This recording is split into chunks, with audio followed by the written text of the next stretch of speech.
생명의 주님 찬양합니다. 모든 만물이 예수 그리스도를 찬양할 줄 믿습니다. 아멘. 오늘 이 자리에 오신 모든 분들 진심으로 환영하고, 특별히 새로 오신 분들 하나님 안에서 사랑하고 축복하고 환영합니다. 어떤 분은 초대를 받아서 오신 분도 계시고, 어떤 분은 가족의 손에 이끌려 가지고 마지못해 오신 분도 계시고, 어떤 분은 마음이 답답해서 어딘가에 의존하지 아니하면 견딜 수 없는 마음으로 이 자리에 오신 줄 압니다. 그런데 오늘 예수님은 우리에게 말씀하십니다. 오늘 이 자리는 너희들이 우연이 아니야, 너희들에게 준비된 자리야 라고 말씀을 하십니다. 21절 말씀을 보면 이런 말씀이 있습니다. 사람이 등불을 가져오는 것은 말 아래에나 평상 아래에 두려 함이냐? 아니라는 거죠. 등경 위에 두려 함이다 라고 이야기를 합니다. 등불은 숨기려고 켜는 것이 아니라 밝히려고 켜는 것입니다. 하나님께서도 여러분들의 인생을 어둠 속에 그대로 두지 않기를 원하십니다. 하나님은 여러분의 삶 가운데 복음의 빛을 비추어 주실 줄 믿습니다. 우리가 살아가면서 겉으로는 괜찮은 척합니다. 아무렇지 않은 척하죠. 그런데 마음속으로는 집에 가면 저마다 어두움을 가지고 있습니다. 미래에 대한 불안도 있고, 관계에 대한 상처도 있고, 그리고 설명하기 어려운 공허함도 있고, 아무리 열심히 살아도 우리 안에 채워지지 않은 허기짐도 있습니다. 그런데 성경은 이 어두움은 보이는 상황 때문에 내가 갖는 것이 아니라 근본적인 문제는 하나님을 떠난 결과라는 것입니다. 생명의 근원이신 하나님을 떠난 인생은 채워지지 않는 공허함 속에, 또한 채워지지 않는 갈등과 누가 함께 있어도 채워지지 않는 외로움, 그리고 곤고함 속에 살아갈 수밖에 없다는 것입니다. 그러한 인생에게 예수님은 말씀하십니다. 내가 너의 빛이 되어주겠다. 어두움을 가지고 살아가는 우리의 인생에 내가 너에게 빛이 되어주겠다고 말씀을 하십니다. 예수님이 내 삶에 들어오시면 비로소 내가 누구인지, 내가 왜 살아가야 되는지, 그리고 어디로 가야 되는지를 분명하게 알게 되는 것입니다. 마치 어두움 가운데 한 줄기 빛이 우리의 갈 길을 밝혀주는 것처럼 예수 그리스도가 우리의 삶에 찾아오면 우리는 우리가 왜 살아야 되는지, 그 어둠 가운데 밝음으로 인도하시는 하나님을 경험하게 된다는 것입니다. 오늘 본문에서 예수님은 하나님의 나라를 두 개의 씨앗 이야기로 말씀하고 계십니다. 핵심은 이것입니다. 복음은 아주 작게 시작되지만 결국 사람의 인생을 완전히 바꾸어 놓는 것이 복음이다 라고 이야기를 합니다. 첫 번째, 심겨진 순간 이미 변화는 시작되었습니다. 26절부터 하나님의 나라를 씨앗에 비유합니다. 농부가 씨를 뿌리죠. 27절 말씀을 보니까 그가 밤낮 자고 깨고 하는 중에 씨가 나서 자라되 어떻게 그리 되는지 알지 못하느니라. 자, 농부가 씨를 뿌립니다. 그런데 이 씨가 어떻게 자라는지는 알지 못한다는 것입니다. 아무리 그 농사의 전문가인 농부라 할지라도 그 씨가 어떻게 트이고 어떻게 자라가는지는 알지 못한다는 거예요. 하지만 분명히 농부가 아는 것이 있습니다. 그것은 씨 안에 생명이 있다는 것입니다. 씨 안에 생명이 있기 때문에 이 생명은 움직인다는 것이고 생명력을 가지고 발화한다는 것을 분명히 알고 있습니다. 하나님의 말씀도 그렇습니다. 어떤 분은 이렇게 생각할 수 있습니다. 교회 한번 나온다고 뭐가 달라지나, 예배 한번 드린다고 우리의 인생이 달라지나 라고 생각할 수 있습니다. 그런데 복음은 단순한 종교적인 지식이 아니라 생명이라는 것입니다. 하나님의 말씀은 사람의 마음에 심겨질 때 생명력으로 움직이게 되는 것.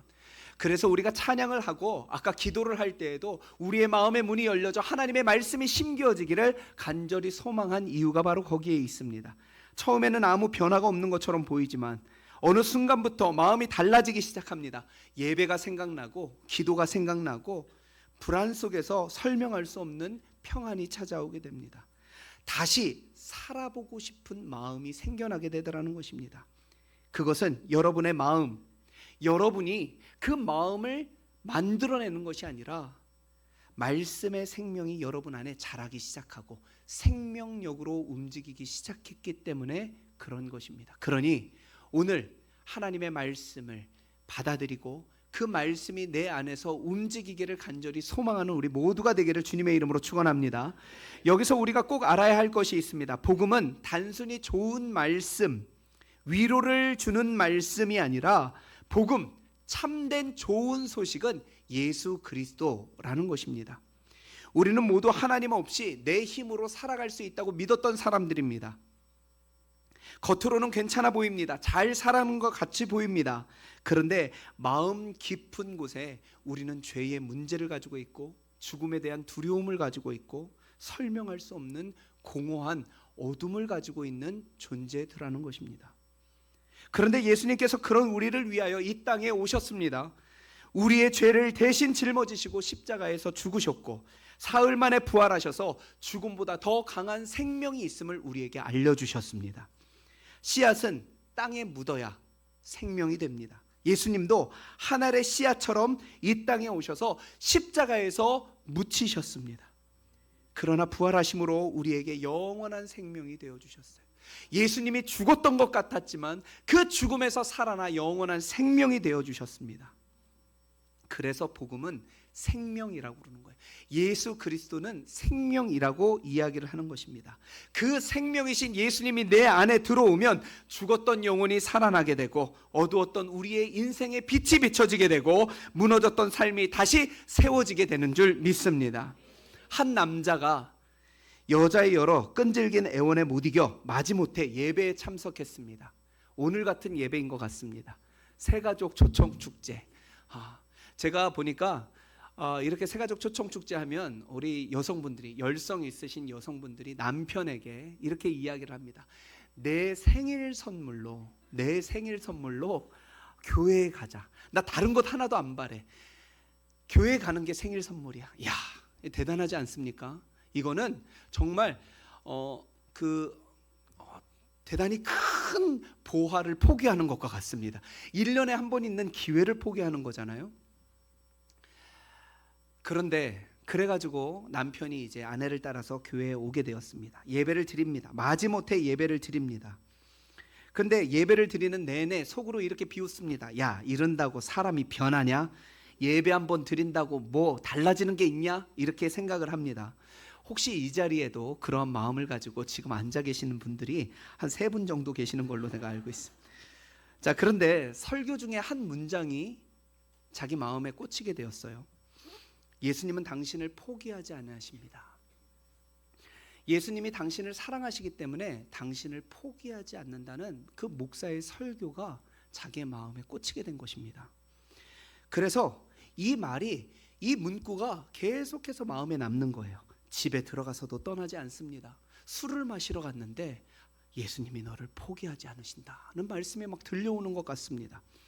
그리고 또한 잠을 자려고 해도 그 말이 계속 들렸다고 그래요. 결국에는 그 한 말씀으로 인해서 그 사람이 다시금 교회에 나오게 되었고 예수님을 영접하게 되었다는 이야기를 알고 있습니다.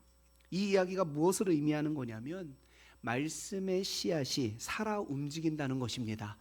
우리 안에 마음에 박힌 한 마디, 한 단어, 한 문구의 설교가 하나님의 말씀이 우리 안에 심겨져 그 말씀이 내 안에서 살아 움직이면 여러분의 인생이 새로워진다는 것입니다. 두 번째, 작은 씨앗이 당신의 가장 큰 그늘이 됩니다. 예수님은 이어서 겨자씨 이야기를 해주고 있습니다. 31절 32절 말씀입니다. 겨자씨 한 알과 같으니 땅에 심길 때에는 땅 위의 모든 씨보다 작은 것이로되 심긴 후에는 자라서 모든 풀보다 커지며 큰 가지를 내나니 공중의 새들이 그 그늘에 깃들일 만큼 된다라고 이야기를 합니다. 겨자씨는요 아주 작아가지고 잘 보이지 않습니다. 그런데 시간이 지나면 이 작은 겨자씨가 큰 나무와 같이 자라게 된다는 것입니다. 얼마나 크게 자라냐면 새들이 그 그늘에 깃들일 만큼, 새들이 그 그늘에 깃들일 만큼 큰 나무로 자라나게 된다는 것입니다. 예수님은 이것을 하나님의 나라라고 이야기를 하죠. 처음 믿음은 아주 작아 보입니다. 교회 한번 가볼까? 예배 한번 드려볼까? 가볍게 시작합니다. 정말 겨자씨와 같습니다. 그런데 하나님은 그 작은 시작을 통하여 인생 전체를 바꾸어 가시더라는 것입니다. 미국 뉴욕에 센트럴 파크가 있습니다. 엄청난 크기의 공원입니다. 이 공원을 보니까 그 축구장의 4,000개를 합한 크기만 하다라고 그래요. 그리고 서천의 8분의 1 크기만 하다. 그래요. 야, 감이 되십니까? 제가 그래서 우리 가족들과 한번 걸어보려고 했습니다. 북쪽에서 뭐 이야기도 안 했는데 우리 김순애 권사님 막 웃으시고 그래요. 제가 걷는다고만 해도 웃으시는 분이에요. 자, 북쪽에서부터 남쪽까지 한번 걸어봐야 되겠다. 그래서 걷기 시작했습니다. 조금 지나고 나니까 좀 쉬어가자입니다. 그래서 쉬어갔습니다. 조금 지나고 나니까 자전거를 잡아달랍니다. 자전거를 잡을 수가 없어요, 중간에는. 그랬더니 업어달랍니다. 제가 이 아이를 업고선 도저히 끝까지 갈 수가 없어 중간에서 택시를 탈 정도로 엄청난 규모입니다. 그런데 이거는 규모보다 더 중요한 것이 개장식인데, 개장시기가 언제냐면 1858년이에요. 1858년이면 우리나라로 따지면 조선의 흥선대원군 때였습니다. 흥선대원군, 우리나라의 최초의 선교사님인 로버트 토마스 선교사님이 1865년에 우리나라에 왔으니까 그 선교사님, 우리나라에 처음으로 복음이 들어오기 7년 전에 이 공원은 개장이 된 거예요. 그런데 이 공원을 설계한 프레드릭 로 옴스테드라는 사람이 이런 말을 남겼습니다. 지금 이곳에, 지금이 언제입니까? 1858년입니다. 지금으로부터 한 170년 전에 지금 이곳에 뉴욕 한가운데 이 공원을 만들지 않으면 100년 후에 이만한 크기의 정신병원이 필요할 것입니다 라고 이야기를 했다고 그래요. 지금 이곳에 이만한 크기의 공원을 만들지 않으면 나중에 100년 후에 이 지역에 이만한 크기의 정신병원이 세워져야 될 것입니다. 그러면서 사람들을 설득했다고 합니다. 그는 앞으로 도시가 발전하면 발전할수록 사람들의 마음이 더욱더 지쳐가고 병들게 될 것을 이미 알고 있었던 것입니다. 멀리 내다보며 사람들에게 쉼의 공간이 필요하다고, 안식처가 필요하다고 이야기를 했던 것이에요. 그런데 처음 공원이 개장이 될 때 사람들은 이해하지 못했습니다. 엄청 큰 규모의 공원이죠. 그런데 거기에 몇 그루 안 되는 나무들만 심겨져 있고 황량한 땅처럼 이 공원이 보였기 때문입니다. 사람들은 이 넓은 공간에 건물을 세우는 것이 훨씬 더 유익할 것이다, 효율적일 것이다.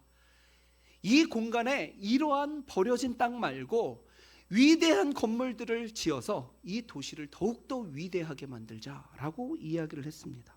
그런데 옴스테드는 알고 있었습니다. 지금은 작아 보입니다. 아무것도 아니게 보여요. 그런데 아무것도 아닌 이곳이 시간이 지나면 수많은 사람들을 쉬게 할 장소가 된다는 것을 알고 있었습니다. 실제로 지금 센트럴파크에 가면 많은 사람들이 그곳에서 쉼을 쉬고 안식을 누리고 바쁘게 살아가던 분주한 사람들이 빈부격차와 상관없이 그곳에서 평안히 누리게 되더라는 것입니다. 복음도 그렇습니다. 우리 안에 심겨진 믿음은 아주 작아 보일 수 있습니다. 하지만 하나님은 이 작은 믿음을 자라게 하셔서 결국 한 사람의 인생을 바꾸고 우리의 가정을 바꾸고 우리 주변에 있는 사람들을 바꾸게 하시는 아름다운 큰 나무로 자라게 하실 줄 믿습니다. 그리고 이것이 바로 십자가의 반전입니다. 예수님의 십자가도 처음에는 작고 초라했습니다.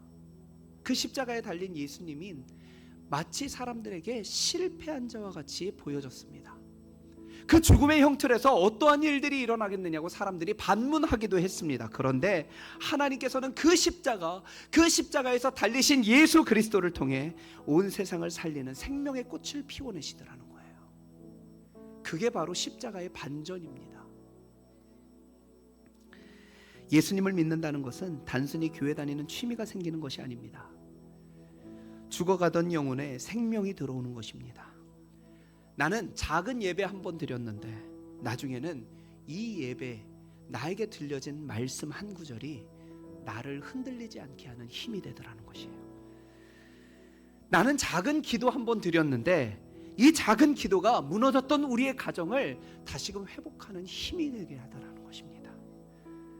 나는 눈물 한 번 흘렸는데 모든 갈증과 외로움을 덮는 참된 위로를 얻게 되더라는 거예요. 왜냐하면 내 안에 심긴 생명은 살아있는 생명이기 때문입니다. 예수 그리스도는 반드시 살아 움직이는 생명력이기 때문입니다. 사랑하는 성도 여러분, 오늘 예수님은 말씀하십니다. 복음은 씨앗이다. 복음은 생명이다. 살아 움직인다. 그리고 그 씨앗은 반드시 자란다. 여러분은 오늘 단순히 예배 한번 드리는 것이 아닙니다. 하나님께서 여러분의 마음에 생명의 씨앗을 심고 계시는 것입니다. 그리고 그 씨앗은 훗날 여러분의 인생에 큰 안식이 될 나무가 될 줄 믿습니다. 예수님은 말씀하셨습니다. 마태복음 11장 28절 말씀입니다. 수고하고 무거운 짐진 자들아 다 내게로 오라. 내가 너희를 쉬게 하리라. 예수님은 우리 모두를 살리러 이 땅에 오셨습니다. 우리의 죄와 상처와 실패를 그냥 모른 채 외면하지 않으시고 이 땅에 오셔서 그 상처와 아픔과 실패를 다 끌어안으시며 우리를 다시금 세워주시는 분이 바로 예수님이십니다. 그래서 우리는 예수님을 생명이라고 이야기를 합니다. 예수님을 믿는다는 것, 종교 하나 선택하는 것이 아닙니다. 내 안에 생명을 모시는 것입니다. 오늘 그 예수님을 마음으로 영접하십시오. 예수님이 생명이고 살아계신다라는 것을 믿는 것은 예수님은 2000년 역사 가운데 실제로 존재했던 분이다. 그분은 능력이 많으신 분이다. 그것을 모르는 사람이 없습니다. 그러나 그 예수님이 나의 하나님이 되신다는 것은 그분을 나의 마음 가운데로 모시는 것입니다. 그럴 때 예수님의 은혜가, 예수님의 능력이 나의 은혜, 나의 능력이 되는 줄 믿습니다. 미국의 스패포드라는 사람이 있습니다. 이 사람은 로펌을 운영하고 있었던 대단히 큰 부자였어요. 대단히 큰 부자다 보니까 자산을 운용을 해야 되는데 자기의 자산을 어떤 사람이 저기에다가 투자해 보십시오, 저 건물에다가 투자해 보십시오 이야기를 하니까 그게 그럴듯해요. 그래서 그 건물을 샀습니다. 많은 돈을 줘서 그 건물을 샀는데 그 건물을 사고 났는데 얼마 뒤에 불이 난 거예요. 자신의 재산을 잃어버렸습니다. 근데 이 사람은 거기에서 첫 번째 어려움을 당한 게 아니었습니다. 1년 전에 자신의 아들이 죽었어요. 자신이 사랑하던 아들, 하나밖에 없는 아들이 죽었던 거예요. 1년 동안 그 슬픔을 비워내고 해결하고 씻어내고 어떻게 마음을 추스렸는데 1년 만에 다시 큰 어려움을 만나게 되었습니다. 이 사람은 예수님을 믿는 사람이었습니다. 교회를 잘 다니는 사람이었어요. 교회에서 주일학교 교사를 했던 사람입니다. 그런데 이 사람이 자신의 삶에 닥쳐온 어려움, 그 문제를 가지고 씨름을 하다가 우리 가족들과 함께 여행을 한번 하고 다시 새롭게 내 삶을 시작을 해야 되겠다. 새로운 마음으로 시작을 해야 되겠다. 다시 일어나야 되겠다. 이러한 마음을 가지고 가족들과 여행을 계획을 합니다. 자기의 아내와 4명의 딸을 데리고 영국으로 가서 유럽의 여행을 좀 해야 되겠다 생각을 했습니다. 왜 그러냐면 자신이 섬기는 교회 담임 목사님이 영국의 집회에 참여를 하시는데, 집회에서 말씀을 전하시는데 그 집회에 가서 말씀을 듣고 은혜를 받고 그리고 그 지역을 좀 돌아보고 다시금 돌아와서 힘있게 다시금 살아가야 되겠다 생각을 하고 이제 여행을 계획하기로 한 날, 여행 출발하기로 한 날, 뉴욕에서 배를 타고 출발을 하는데 회사에서 급하게 전화가 옵니다. 스패포드, 당신이 필요합니다. 당신이 없어서는 안 될 일이 일어났습니다. 빨리 회사로 돌아오십시오.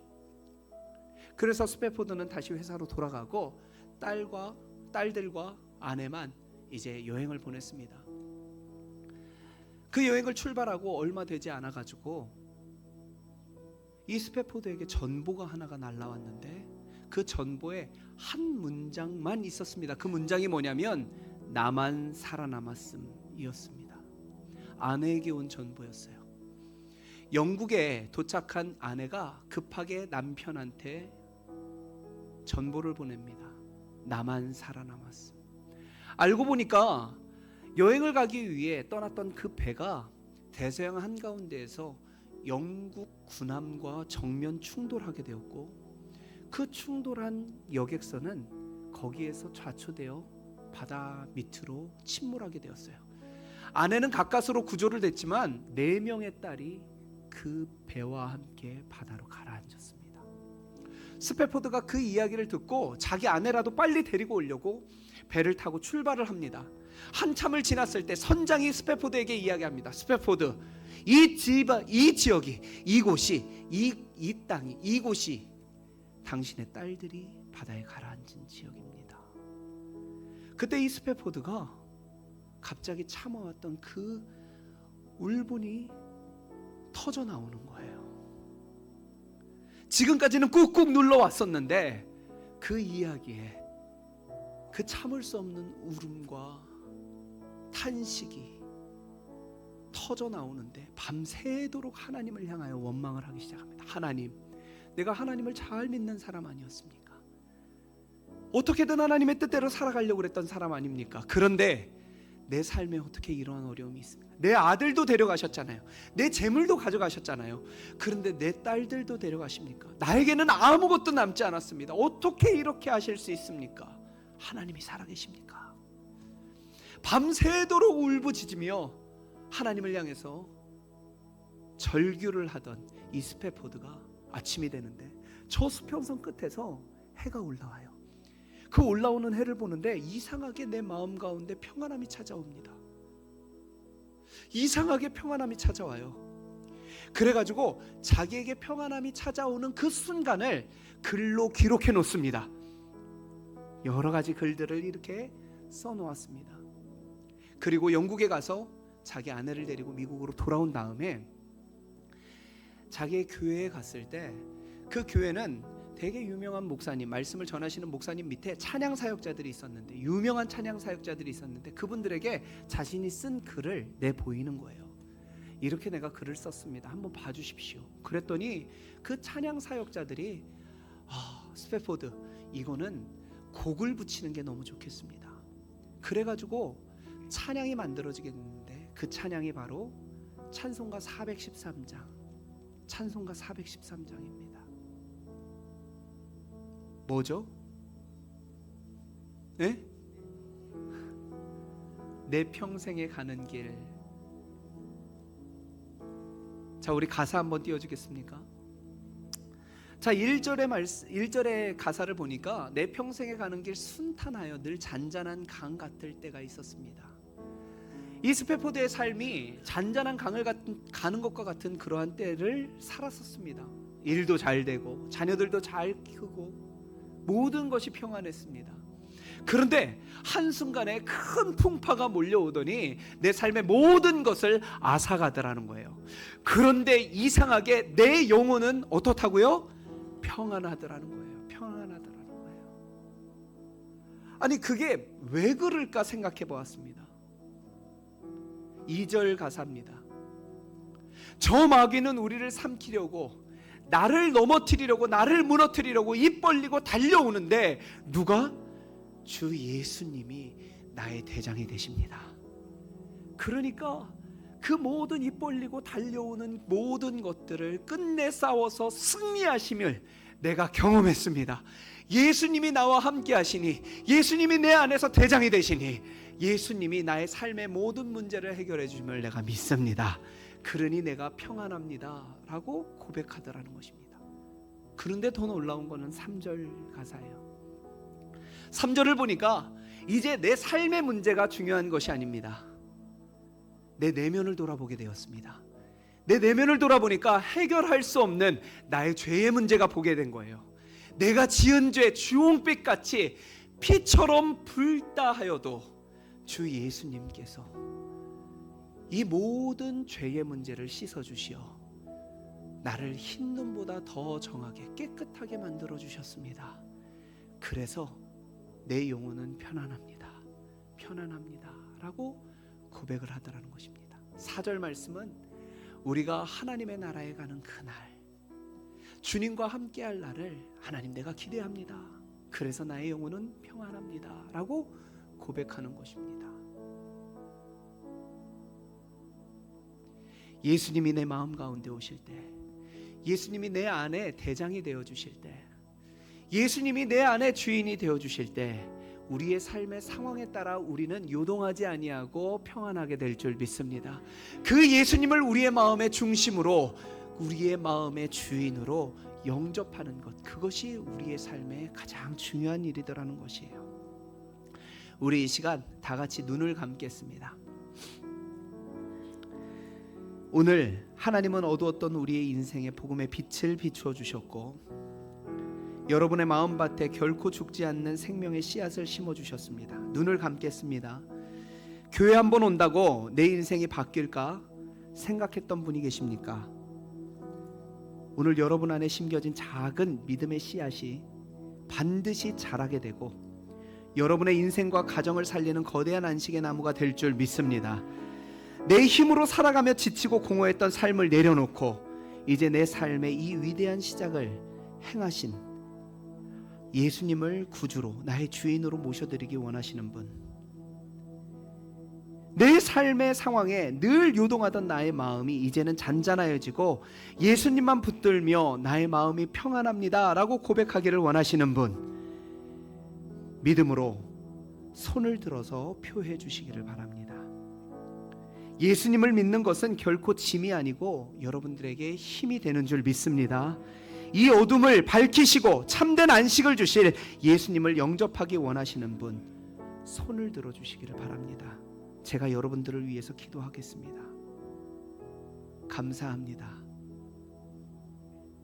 손을 내려주십시오. 이제 우리의 마음에 찾아오신 예수님을 바라보며 제가 한 구절씩 고백할 때 마음을 담아 소리내어 따라 기도해 주시기를 바랍니다. 계속 눈을 감고 기도합니다. 저를 따라 기도합니다. 하나님 아버지, 지금까지 저는 가장 가치 있는 것보다 제 자신이 가장 중요했던 사람입니다.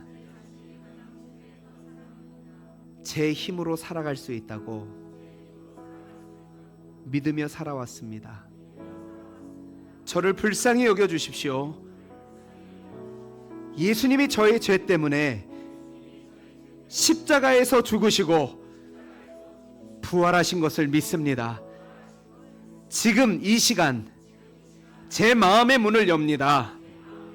예수님이 제 마음에 들어오셔서 저의 구원자와 삶의 주인이 되어 주십시오. 이제부터 제가 하나님 앞에 설 때까지 저의 삶을 인도해 주십시오. 예수님의 이름으로 기도합니다. 아멘. 제가 여러분을 위해 한 번 더 기도하겠습니다. 살아계신 하나님 감사합니다.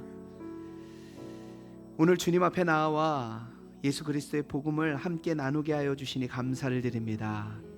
살아계신 하나님, 이 작은 겨자씨와 같은 말씀이, 믿음이 내 안에 심겨져 하나님 자라고 큰 나무가 되어 내 인생을 바꾸고 내 가정을 바꾸고 내 삶을 바꾸고 주변의 사람들을 바꾸게 될 줄 믿습니다. 살아계신 하나님, 예수 믿는 사람으로 살아가게 하여 주시옵소서. 이 땅에 살아갈 때 가장 가치 있는 것, 예수님을 믿는 것, 그렇게 살아가 하나님의 자녀로 살아가는 하나님의 거룩한 백성들 될 수 있도록 인도하여 주시옵소서. 예수님을 믿을 때 예수님으로부터 흐르는 은혜가, 예수님의 능력이 나의 은혜이고 나의 능력이 됨을 믿습니다. 살아계신 하나님, 예수님을 붙들고 살아가는 하나님의 거룩한 백성들 될 수 있도록 인도하여 주시옵소서. 감사를 드리며 거룩하신 주 예수 그리스도의 이름으로 기도하옵나이다. 아멘.